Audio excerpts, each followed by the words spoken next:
Muy buenas tardes a todos. Mi nombre es Diego Hernández. En esta segunda clase lo que veremos son las derivadas implícitas y las derivadas de orden superior. Primero que nada empecemos por aclarar. ¿Cómo se diferencia una derivada implícita de una explícita? Pasemos al pizarrón para ver esto. Una derivada explícita es la derivada de una función explícita. En este tipo de funciones es posible establecer la variable dependiente como una función exclusiva de la variable independiente. Podemos entenderlo en una forma más sencilla diciendo que la función explícita es aquella cuando la variable dependiente y se encuentra despejada. Ahora, para las derivadas implícitas es la derivada de aquellas funciones implícitas. Una función implícita es una ecuación en la que ninguna de sus variables está despejada. En otras palabras, no es posible identificar claramente cuál es la variable dependiente.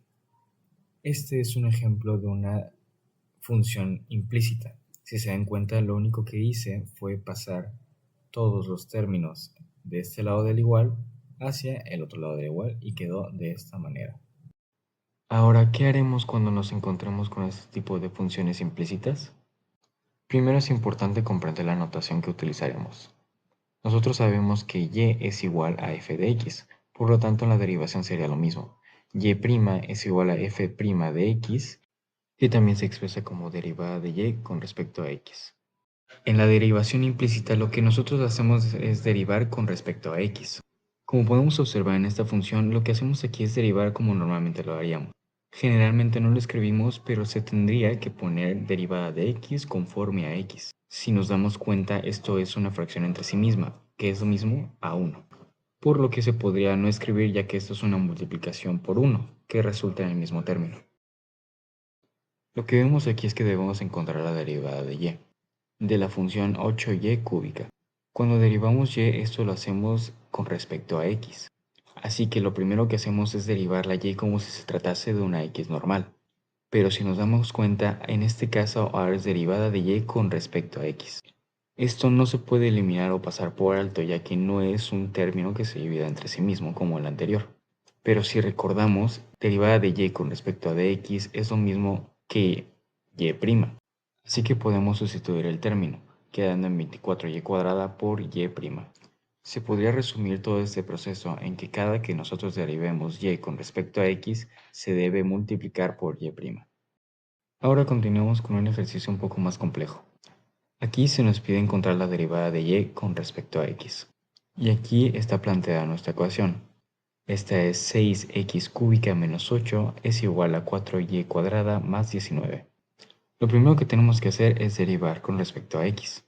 El 6x cúbica mediante la regla del exponente pasa a ser 18x cuadrada. Si recordamos, la derivada de una constante es igual a 0, por lo que omitimos el 8. Luego pasamos con 4y cuadrada. Esta la derivamos como si se tratase de una x, por lo que utilizaríamos la regla del exponente y quedaría en 8y. Y por segunda vez, la derivada de una constante es igual a 0. Recordemos que lo que nos pide es encontrar la derivada de y con respecto a x, por lo que tenemos que despejar esta ecuación. Lo que necesitamos es despejar y', por lo que pasamos el 8y al otro lado del igual con su operación contraria, y así quedaría esta ecuación ya derivada. Ya muchos números. Ahora que entendemos el concepto de derivadas implícitas, ¿en qué campo se puede utilizar esto? Voy a presentarles el caso de escaleras deslizantes y cálculo de velocidades relacionadas. Imaginen la siguiente situación. Una escalera está apoyada contra una pared. Una de las puntas de la escalera toca la pared vertical y la otra punta está sobre el suelo. Si la punta de la escalera que está en el suelo se desliza alejándose de la pared, la punta de la escalera en la pared bajará.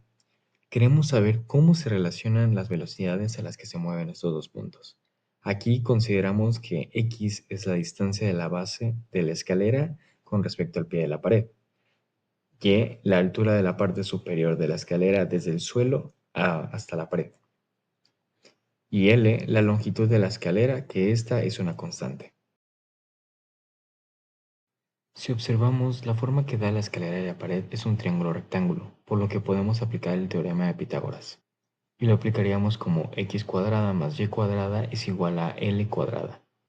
Nosotros, para encontrar la velocidad a la que desciende la parte superior de la escalera, que la nombraremos como derivada de y sobre la derivada del tiempo, En función a la velocidad en la que se mueve la base de la escalera, que también la nombraremos como derivada de x con derivada del tiempo, debemos derivar ambos lados de la ecuación que nos resultó del teorema de Pitágoras, esto con respecto al tiempo. Aquí es donde utilizamos las derivadas implícitas, ya que como podemos observar tenemos y que no está despejada y como una variable dependiente no exclusiva de x.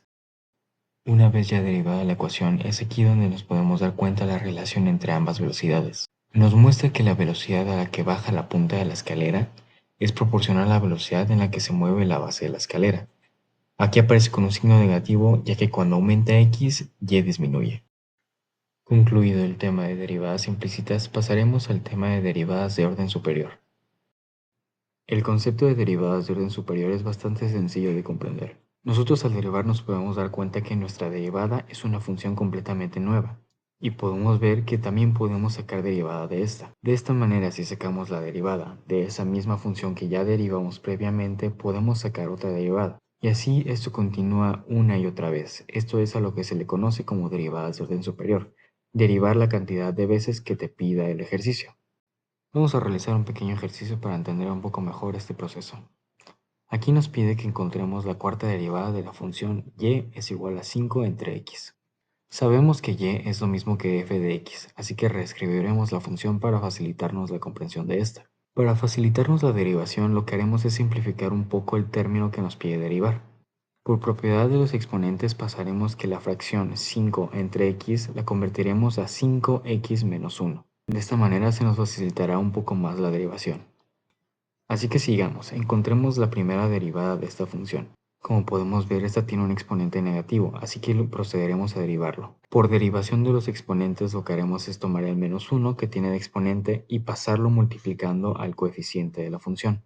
Luego volvemos a agregar x y le restamos 1 al exponente, resultándonos en menos 2. Con la primera derivada haremos lo mismo pero a la segunda. Es importante mencionar que para diferenciar la primera derivada de la segunda, de la tercera y etc., es necesario poner el número de comitas correspondientes al número de la función que estamos derivando. Es decir, si es la primera función, ponemos una comita. Si es la segunda, dos comitas. Tercera, tres comitas y así sucesivamente. Siguiendo este mismo proceso, sacamos que la segunda derivada es 10x a la menos 3. En la tercera derivada, conforme a la anterior, obtenemos que esta es menos 30x a la menos 4. Y por último, en la cuarta derivada, como nos pide el problema, sacamos que es 120x a la menos 5. Como podemos notar, conforme vamos escribiendo en el resto de nuestras derivadas, el número de comitas aumenta. Esto puede llegar a ser un problema al momento de escribirlo, por lo que podemos cambiar la notación de estas. Podemos cambiar la notación en forma de números entre paréntesis escritos en forma de superíndice con respecto a la f. Ahora les mostraré el uso de las derivadas de orden superior en optimización. Primero necesitamos entender algunos conceptos básicos de la optimización. Las derivadas de orden superior se utilizan en optimización para analizar comportamiento de las funciones en puntos críticos. Estos puntos, llamados puntos críticos, representan los máximos, mínimos o los puntos de inflexión en una gráfica. Nosotros encontramos nuestra primera derivada con el propósito de encontrar dónde podrían estar estos puntos críticos. Estos se identifican ya que son los valores de x, donde su primera derivada es igual a 0 o no existe. La segunda derivada de x se utiliza para evaluar la concavidad de la función en los puntos críticos.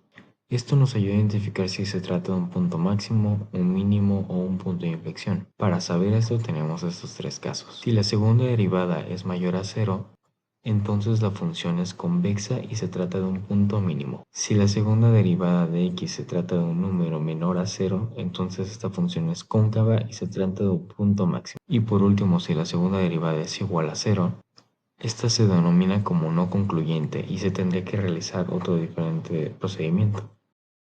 Vamos a revisar este ejercicio para comprender un poco más la optimización. Supongamos que una empresa produce y vende un producto y su función de beneficios está dada por esta función de aquí al lado. Aquí b de x representa los beneficios en función de la cantidad producida y vendida, que esta es x. El objetivo es encontrar la cantidad de x que maximiza los beneficios, es decir, el punto máximo. Lo primero que tenemos que hacer es encontrar nuestra primera derivada para poder ubicar los puntos. Luego esta se iguala a 0 como anteriormente dicho. Ahora, para encontrar los puntos podemos observar que este se puede factorizar por término común y nos queda de esta manera. Posterior a esto lo que hacemos es encontrar el valor de x. Esto conforme a la fórmula general y utilizamos el término que está entre paréntesis. Una vez resuelta el álgebra del término general podemos encontrar que x es igual a menos 12 más menos 18.33 entre menos 16. Si resolvemos esto podemos encontrar dos valores de x. Uno es 1.02 y otro es menos 1.89. El tercer valor de x vamos a tomarlo como 0, como ya hemos mencionado anteriormente. Ya encontramos nuestros puntos. Ahora necesitamos sacar la derivada de lo que nos quedamos en nuestra derivada anterior. Y ahora para determinar qué tipo de puntos son cada uno utilizaremos nuestra segunda derivada. Lo que haremos es evaluar nuestra función conforme a los valores de x que obtuvimos anteriormente.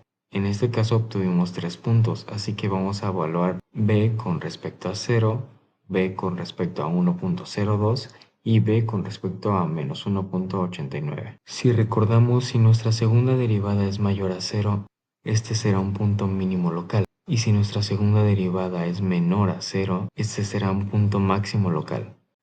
Y así es como se utilizan las derivadas de orden superior en la optimización. Muchas gracias por haberme acompañado en esta segunda clase de cálculo. Hasta la próxima.